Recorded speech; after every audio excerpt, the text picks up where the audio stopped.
अब यो कोठामा बसेर पनि रुकुममा बस्ने व्यक्ति कोठामा बसेर म कम्पनी दर्ता गर्छु भन्यो भने सम्भव त छ, तर कस्तो हिसाबले सम्भव छ भने बिचौलियाको मार्फतबाट सम्भव छ।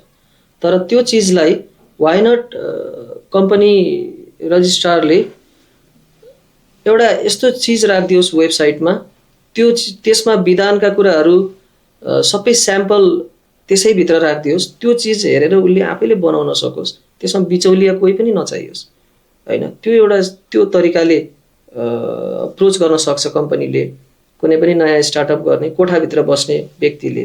र त्यसले दोस्रो फाइदा के हुन्छ भने जुन बिचौलियालाई दिने पैसा हो 10,000 12,000 रुपियाँ लिन्छन् जसले, त्यो चिज चाहिँ कट अफ हुन्छ। जबकि कम्पनी रजिस्टर गर्दाखेरि 1,000 रुपियाँ लाग्छ, अहिले पनि बिचौलियाहरूले 10,000 12,000 लिने प्रवृत्ति छ।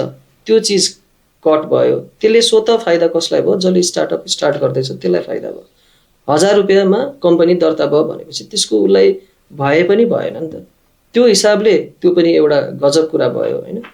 र अर्को कुरा के हुन्छ भने बिचौलिया मार्फत गर्दाखेरि कतिपय कुराहरू थाहा नै हुँदैन, उहाँहरूले भन्दा पनि भन्नुहुन्न। जस्तो शेयर लागतका कुराहरू आउँछ, शेयर लागतका कुराहरू उहाँहरूले त्यो जिकिर नै गर्नुहुन्न। कम्पनी स्टार्टअप भइसकेपछि 2 महिना 3 महिना 4 महिना त्यो 3 महिनाभित्र गर्नुपर्ने चिजलाई उहाँहरूले भनिदिनुहुन्न। त्यसको परिणाम स्वरूप के हुन्छ? रिन्यू गर्दाखेरि चाहिँ फेरि फाइन तिर्नुपर्ने हुन्छ। त्यो फाइन कसले तिर्नु पर्यो? बिचौलियाले त तिर्दैन, त्यो फाइन तिर्नु पर्यो त्यही कम्पनी रजिस्टर गर्ने मान्छेले हो। त्यो चिज चिर्नको लागि सबै कुरा डिजिटल्ली एक्सेसिबल हुनु पर्यो। वेबसाइट मार्फत सबै चिज त्यहाँ लेखेको हुनु पर्यो, स्याम्पलहरू दिएको हुनु पर्यो, भिडियोमा इन्फर्मेसन दिएको हुनु पर्यो।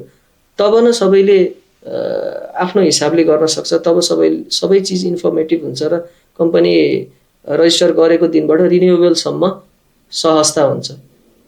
यो बिचौलियालाई कट गर्ने एउटा मात्रै माध्यम छ, त्यो हो डिजिटलाइजेसन।